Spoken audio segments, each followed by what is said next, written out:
Welcome to the Windows Computer and Technology channel. And some of you might remember that a year and a half ago, for a brief moment, Samsung had a browser that was available through the Microsoft Store, and it didn't last long before they removed it. And well, the Samsung browser is now ready if you want to use that for Windows 10 and Windows 11. So it is available through their website, and I'll share the link here where you can go and click the download button. It has pretty much everything that a browser can have in general. It can also sync with your Samsung phones and, of course, with other browsers.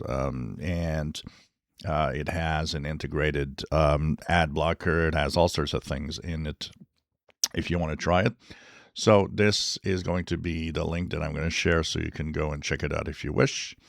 And what does it look like? Well, I installed it just to see, and this is what it looks like from the start. And from here, you can continue and browse the web from it. It seems to be pretty fast, and I'm going to continue using it. I'm going to try it as my main browser for a little bit to see how well it goes. If I have any specific comments on this, I'll let you know. So another browser, new browser, made by Samsung. So if you want to check it out, you could log into your Samsung account. Of course, that will sync everything that you want to sync between devices.